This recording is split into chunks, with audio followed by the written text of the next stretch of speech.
And you're also saying that there's a kind of a cycle here again, almost. I mean, again, we can tie this back to the fact that many of the stories that we have coming out of the ancient world, there are many writers that have written about this, that many of the gods actually were around in a time when we had a pretty different civilization. Some people call it Atlantis or whatever, but things happened apparently on that continent or on that world or civilization or empire, whatever it might have been. I would love to have written about that stuff. I would have loved to have put stuff about Atlantis. I read a lot of Zechariah Sitchin, and I'm really fascinated by this whole concept. What I really wanted to do with this book is I wanted to just deal with established fact, because there were so many issues that I was raising, connecting so many dots that people might not have had experience connecting before, that I wanted to make sure that I was just really solidly grounded in established fact, established historical fact. But things like Atlantis, I'm a huge fan of the work of Graham Hancock and Robert Bauval. I'm really fascinated by this stuff. I'd love to sort of delve into this stuff, but it almost seems like they've got the market cornered. They do it so well that I see what I don't know what I could add to it. But I'm really fascinated by that stuff. One of the things I'm really fascinated about is the Normans.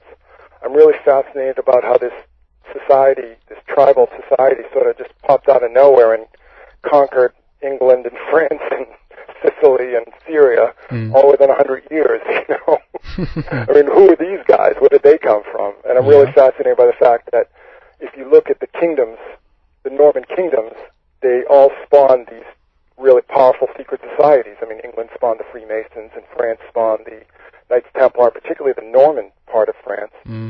Syria spawned the Assassins, and Sicily spawned the Mafia. That to me is really fascinating. These people who just completely just pop out of nowhere and create these kingdoms and then leave this legacy that is with us today. That's right. That's right. That's very interesting. Definitely worth. Now, what does established history tell us about that? Nothing.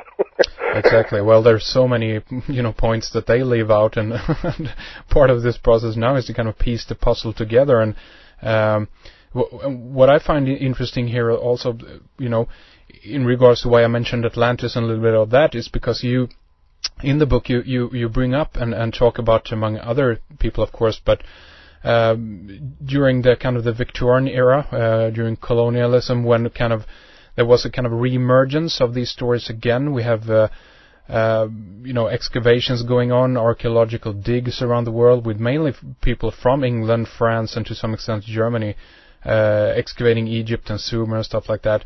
And then a consequence of that is that a lot of people began writing about it. People like, for instance, Edward Bulwer Lytton, for example, talking about who is the father of comic book superheroes. Would you say that? Absolutely. Okay. Tell us a little bit about this guy. This is interesting, and his, one of his famous books is, of course, the Coming Race. Tell us about it. I'm really fascinated by this character. Edward Bulwer Lytton was Viceroy of India. He was a British lord, and he was also an ally of Benjamin Disraeli. He was a member of the House of Lords, and he was a reformist politician, but he was also very much involved in the occult and mysticism, and he wrote very popular. He was a member of the Rosicrucian Order. I don't believe he was involved in the Golden Dawn because he sort of predated them. But he wrote some very famous literature. He was almost like the Stephen King of his time. And he wrote a book on he wrote The Last Days of Pompeii, which had a lot of occult and magical elements within it. He wrote a book called Zanoni, which dealt with the Rosicrucians, and he wrote The Coming Race. And The Coming Race sort of touches upon hollow Earth theory, which is very popular during the time. And basically, the story is that this American geologist is exploring a cave and gets lost and finds this inner Earth, this inner civilization of this race of super beings who their society is powered by this substance called vril, and it's almost a precursor to atomic energy. And these beings have advanced technology, which is really kind of remarkable in light of when the book was written. And these theories, not necessarily theories, but these themes would become very compelling to people in the Victorian era, because people were very much faced with this quandary of, will machine replace man? And the answer would have to be to create a better man. And this is something that we see in alchemical texts. I mean, if you actually look at alchemical texts, they look like comic books. Actually, there was an alchemical text called the Mutus Liber that is formatted like a comic book.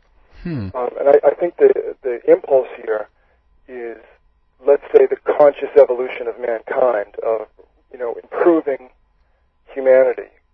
And the way this filtered down is that we next see Madame Blavatsky and the Theosophical Society, which took a lot of themes from Vril. Then it sort of splits off into different directions. But today we see these themes in comic books, as I said, but also in the self-help and the human potential movements. So just the idea of improving our lot in life is very compelling, and I think that Bulwer Lytton is sort of the progenitor of this. Okay, yeah, I see what you mean, and of course many people have kind of put a sinister stamp on him because of what you just described, that he influenced potentially Blavatsky, and many people have even said that Nazism kind of was spawned out of the ideas of kind of a mixture between the Theosophical Society. I necessarily don't go there. I see it as a philosophy or an idea, again, a theme that has been laid out, and then a consequence of that is that people pick it up, get the wrong message or wrong idea, or even for their own reasons are influenced by it and kind of cherry pick the things that they want out of it, and create their own mythology, and which consequently led to what you described earlier with the rise in the 30s, of course, with totalitarian, tyranny with Hitler and all this, Absolutely, yeah.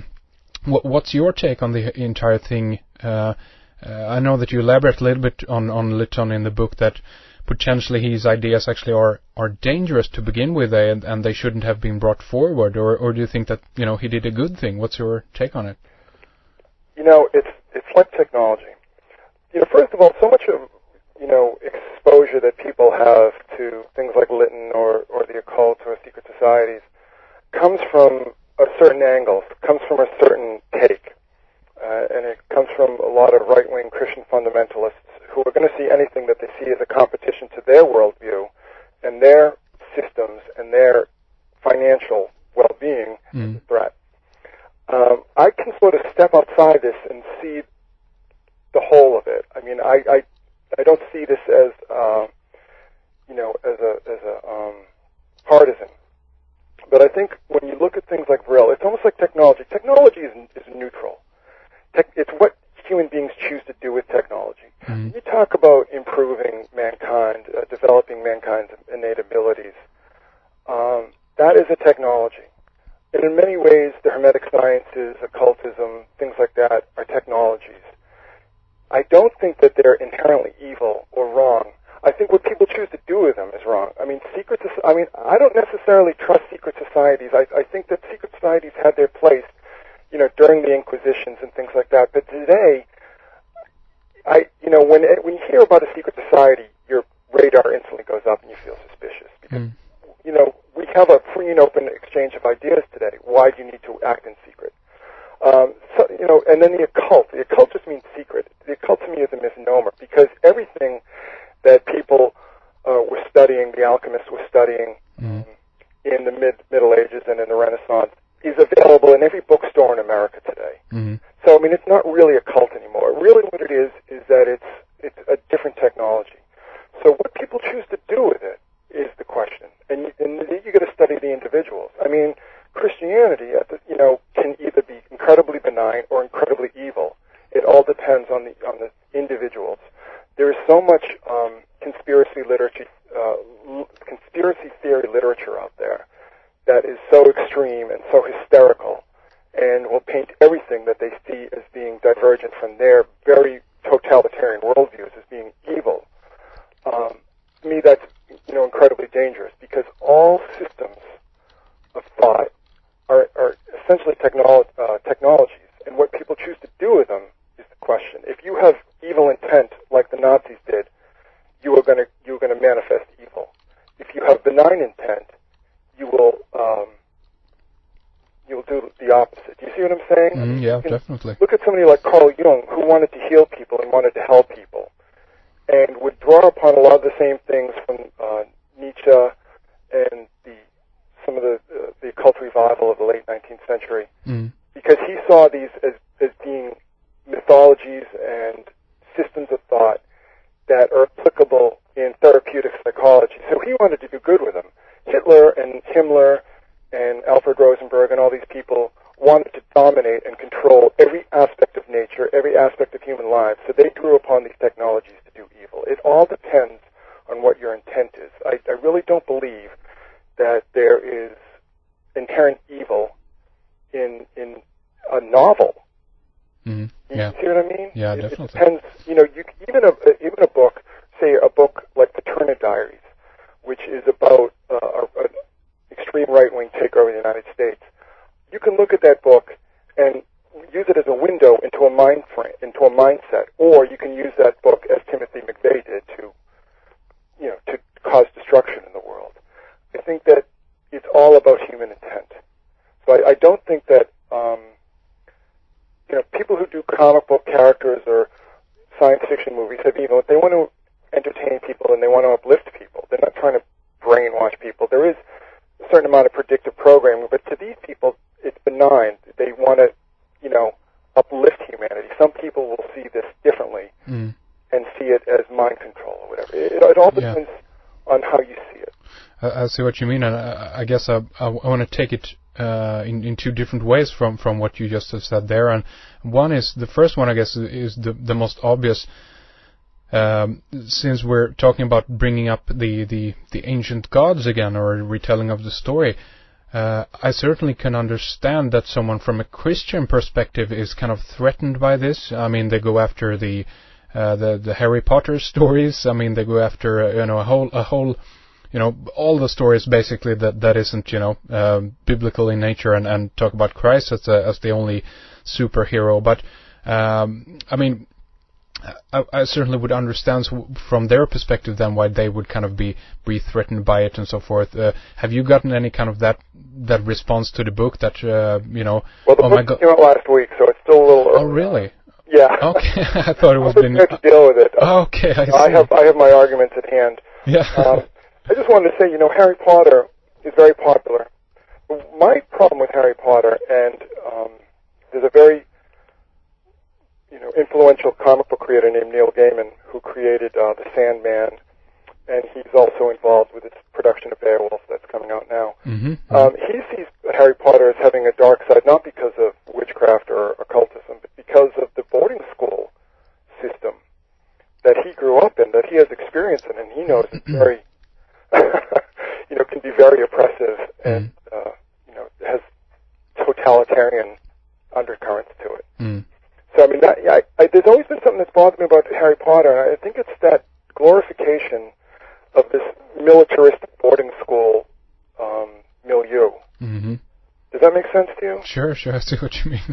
But getting back to, I don't want to get involved too deeply in arguments with Christians on, the historical aspects of the Bible.